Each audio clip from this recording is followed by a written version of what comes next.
We want to take you now to the White House, where the president will be announcing new rules for the sale of ghost guns. Let's listen in. Wow. Thank you, Madam Vice President, Deputy Attorney General Monaco. And Mia, you're an incredible young woman. We spoke for a moment inside the Oval Office, and a lot of people here who have lost someone, and too many here have lost someone, know that no matter what the occasion, how celebratory or not it is, when you have to repeat it, you relive it like it just happened a moment ago. Your poise, your confidence, and your intellect are really impressive, honey. I mean, they really are. And you know, I think most people here can tell you've gone through serious loss, that the best way to deal with it is to find purpose. And you found real purpose. And you are impressive.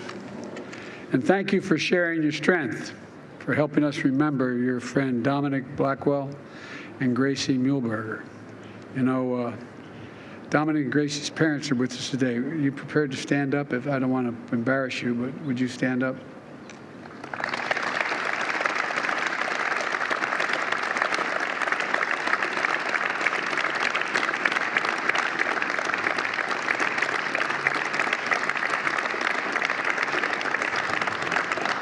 If you have a moment afterwards, maybe you can come in the Oval with me if you wouldn't mind. I'd love to talk to you.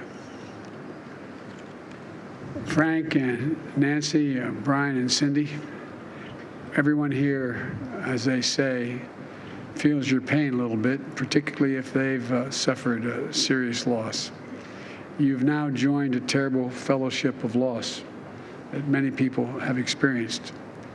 There are too many survivors and advocates here for me to name everyone today, but let me say the loss in this crowd is incalculable, but so is the strength. So is the strength. I believe our nation will be safer for your bravery, and I really mean that. Survivors like me and Manny and Claudia, Los Angeles Deputy Sheriff who survived an ambush by a shooter with a ghost gun, represent individuals and families all across this country whose lives have been forever changed by a ghost gun. Some made national headlines, many others did not. Today, we honor your strength and your action. A year ago this week, standing here with many of you, I instructed the Attorney General to write a regulation that would rein in the proliferation of ghost guns because I was having trouble getting anything passed in the Congress. But I used what we call regulatory authority. A year later, we're here, we keep that promise. The gun lobby tried to tie up the regulators in paperwork for a long, long time. The NRA called this rule I'm about to announce extreme. Extreme. But let me ask you, is it extreme to protect police officers? Extreme to protect our children? Extreme to keep guns out of the hands of people who couldn't even pass a background check? Look, the idea that someone on the terrorist list could purchase one of these guns is extreme. It isn't extreme, just basic common sense. You know,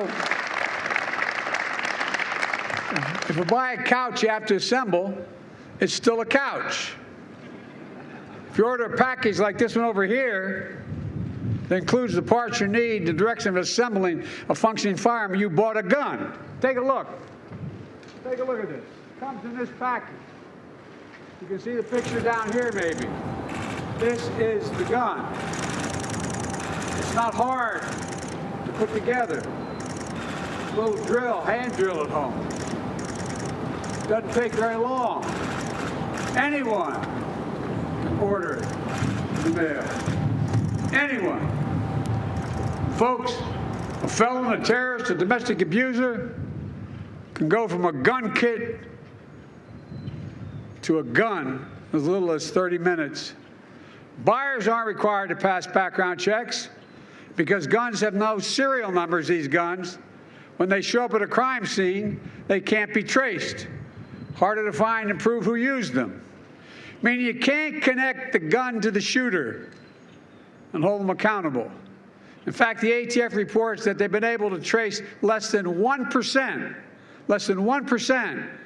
of ghost guns reported by law enforcement. So it makes sense that police across the country are increasingly finding ghost guns at crime scenes. And by the way, ghost guns can be, quote, rifles, essentially assault weapons as well. This is just one version of the kit you can buy.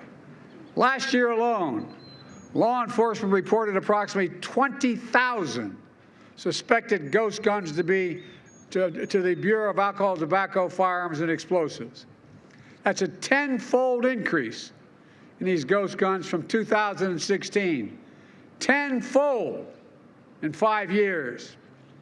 These guns are weapons of choice for many criminals. We're going to do everything we can to deprive them of that choice. And when we find them, put them in jail for a long, long time. Law enforcement is sounding the alarm. Our communities are paying the price, and we're acting. Today, the United States Department of Justice is making it illegal for a business to manufacture one of these kits without a serial number. Illegal. Illegal for a licensed gun dealer to sell them without a background check. And starting today, weapons like the one used in Saugus High School and to ambush deputies that are here with us today are being treated like the deadly firearms they are. And if somebody sells a ghost gun to a federally licensed dealer, for example, a pawn shop, that dealer must make the firearm and mark it with a serial number before reselling it. All of a sudden, it's no longer a ghost. It has a return address. And it's going to help save lives, reduce crime, and get more criminals off the streets. And this rule is only part of our strategy to go after ghost guns. In February, the Department of Justice launched a national ghost gun enforcement initiative, intensifying our efforts to bring cases against those who use ghost guns illegally. We're teaching investigators and prosecutors best practices, how to build these cases, and assigning a coordinator in each of the ATF field divisions to serve as a point person for helping federal, state, and local law enforcement go after ghost guns. If you commit a crime with a ghost gun, expect federal prosecution. Not just state, expect federal prosecution.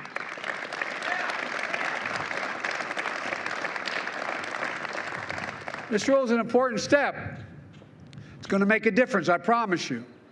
And there are a lot of other things we know work to reduce gun violence and other violent crimes and save lives. That's why I put together a comprehensive strategy to supercharge what works while continuing to push Congress to act on sensible legislation to prevent gun violence. In addition to today's rule, we're working on 4 areas. First, we're going after rogue gun dealers. The last time we had data on this was more than 20 years ago.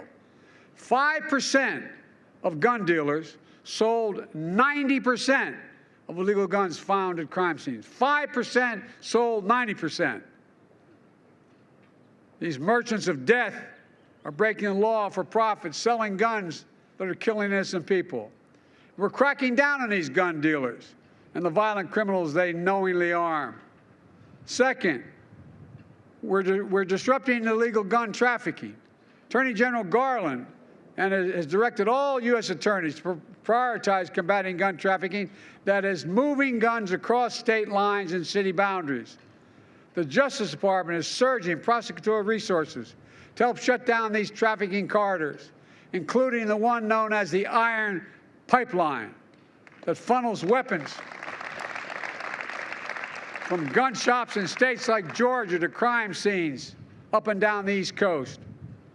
Thirdly, we're funding strategies we know reduce gun crime, community policing, and community violence interruption. Look, I've said it many times. The answer is not to defund the police. It's to fund the police and give them the tools and training to support they need to be better partners and protectors of our communities in need.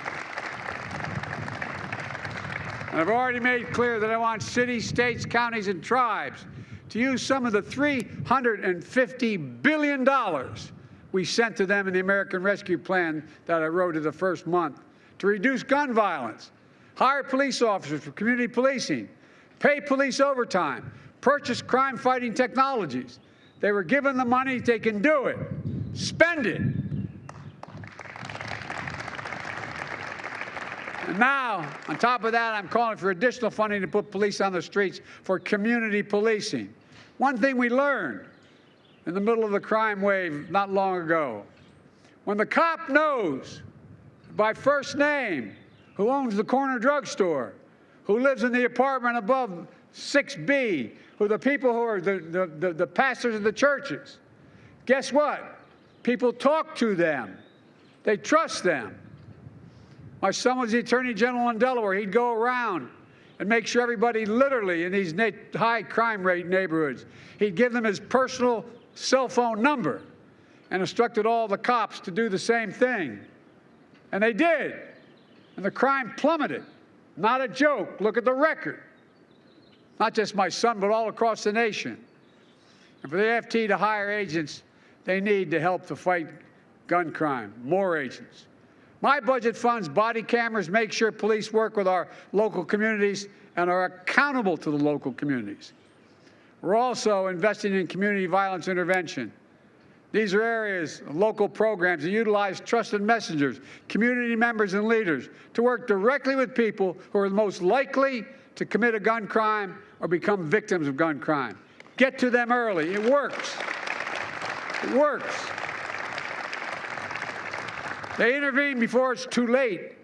Fourth, we're funding jobs and training for young people, summer programs, drug treatment, mental health, housing availability, criminal justice reform, and reentry support for people coming home after incarceration.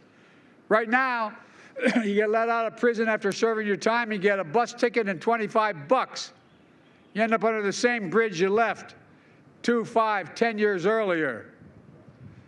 If you serve your time, you qualify for Pell Grants, you qualify for housing, you qualify for food, you qualify to get back into the community, give them a fighting chance.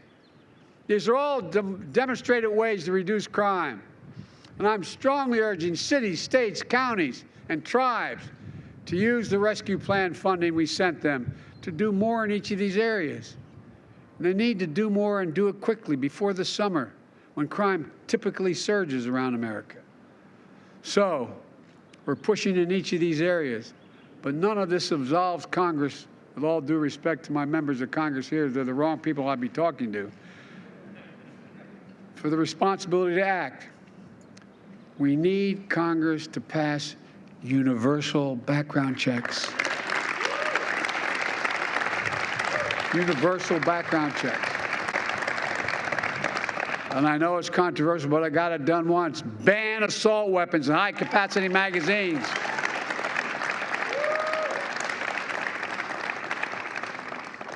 I was getting criticized when I first passed this law when I was a senator. And guess what? I was down in southern Delaware, do a lot of hunting and fishing down there. And I was walking up one of the creek beds. And the guy standing there said, "You want to take my gun?" I said, "I don't take your gun."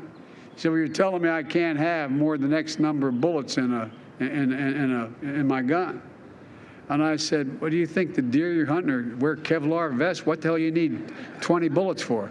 You must be a hell of a terrible shot." I'm serious. Think about it. Think about the mass shootings. As many as 100 rounds. It's a weapon of war. There's nothing to do with recreation. Outright ban of the sale and possession of unserialized guns. Eliminate gun manufacturers' immunity from liability. They're the only outfit. They're the only outfit in the country that is immune. Imagine had the tobacco industry been immune to being sued. Come on. In February, the families of 9 of the Sandy Hook shooting victims achieved a settlement against the maker of guns that was used to kill their children. The Sandy Hook folks are here. Are you embarrassed to ask you to stand up?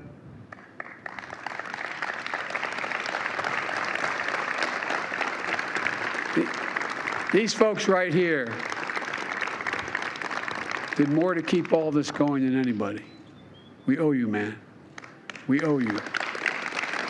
Never goes away, does it? God love you.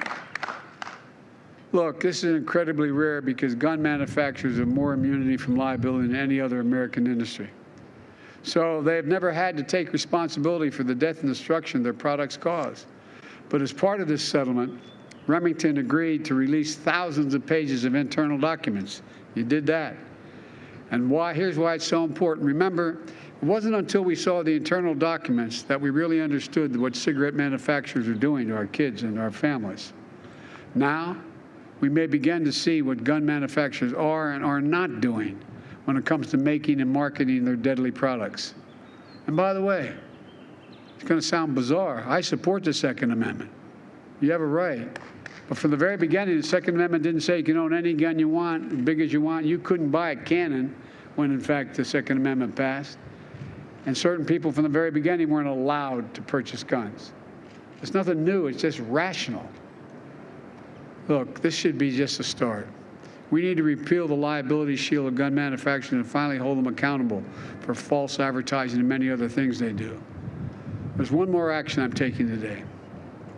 There's only been one Senate who's confirmed the Director of Bureau of Alcohol, Tobacco, Firearms and Explosives in the Bureau's entire history. It used to be didn't require Senate action when I first got to the Senate. But it's only been one since it became required confirmation. This is an agency whose mission is to protect communities from violent criminals, illegal trafficking of firearms, acts of arson and bombing, and a lot more. The mission of this agency isn't controversial. It's public safety. Today, to lead and support the dedicated men and women of the AFT, I'm proud to nominate Steve Dettelbach. Excuse me, I mispronounced your name. As Director of Bureau of Alcohol, Tobacco, Firearms and Explosives. Steve is immensely qualified. He served the Department of Justice for 2 decades. He worked side by side to support the work of federal, state, and local law enforcement, including AFT agents. And one of those was his case. He was personally tried as a U.S. attorney, where the serial arsonist firebombed the courthouses and police headquarters in Mansfield, Ohio. For his work, Steve got death threats, but the defendant got 60 years. Steve also partnered with the community leaders and law enforcement to help prevent violent crime. He's worked with the police to combat domestic extremism and to take violent criminals off the street. Steve's record makes him ready on day one to lead this agency. And by the way, in 2009, the U.S. Senate unanimously confirmed him to serve as U.S. Attorney. I look forward to working with the Senate to get him confirmed once again.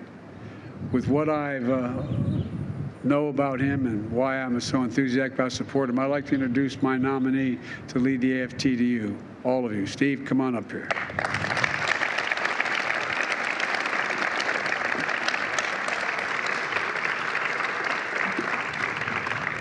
I'll just take this off. Thank you, Mr. Thank you, buddy. I'm just going to stand over here.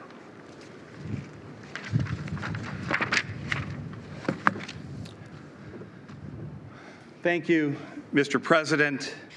Thank you, Vice President Harris, for your leadership in protecting the people of this nation and for placing your trust in me to become the next director of the ATF. Thanks.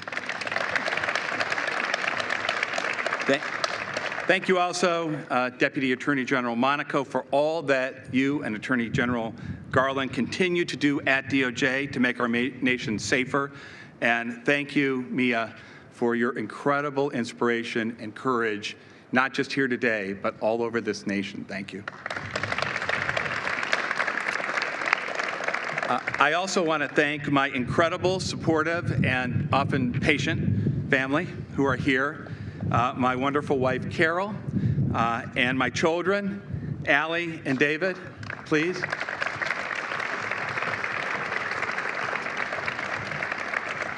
He's 16 years old. I'm going to draft him. Is there an agent in the house?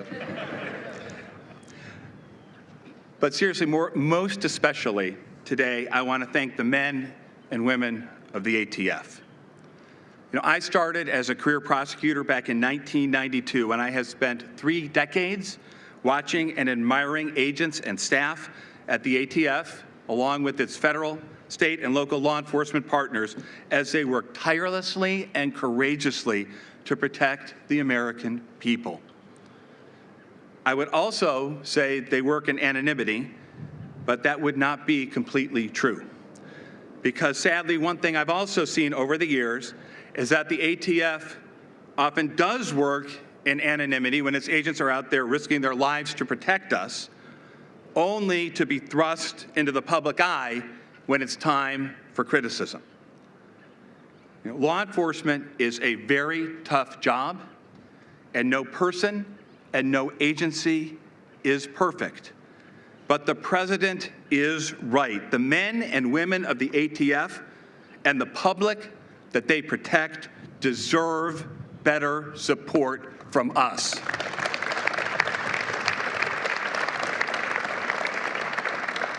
I've seen firsthand the work that so many at the ATF do to protect us from violence. They're dedicated, they're professional, and they're effective. They don't write the laws. Their mission every day is just to go out and enforce those laws and protect the public from a wide range of threats. When I was U.S. Attorney, our office partnered with the ATF and the Cleveland Police as they doggedly investigated and brought a case involving the deadliest home arson in Cleveland history, killed 9 people, including 8 kids. I also saw the ATF partner with the FBI and our office, first to find and then to bring to justice a bigot who drove from Indiana to outside Toledo to torch the largest mosque in Ohio. And last, and certainly not least, I have partnered with the ATF for decades in its crucial fight against gun violence. Whether it was taking a single violent recidivist off the street in Maryland or putting together a big racketeering case against a violent gang in Youngstown, Ohio. I have seen the ATF work with other law enforcement to make so many of our communities safer. As we emerge from this pandemic, we've got to recognize that many Americans still face fear and isolation, not because of a virus, but because of an epidemic of firearms violence. It's not a new problem, and it has many causes. That's why it's going to take an all-hands-on-deck partnership approach to address that issue. And the ATF will be there. Bye, guys. If confirmed, And we've been watching President Biden announcing new regulations on ghost guns. He also introduced his nominee for the ATF, Steve Dettelbach. The homemade weapons will now be classified as firearms and have the same rules as regular guns. Dealers will need licenses. Customers will need background checks before they can purchase a so-called ghost gun. The president said the DOJ is going after illegal dealers and gun trafficking corridors. Coming up a little later, we will speak with Pennsylvania Attorney General Josh Shapiro about these new regulations and how they will impact his state. We're going to take a quick break for now, but stay with us. You're streaming CBS News, always on.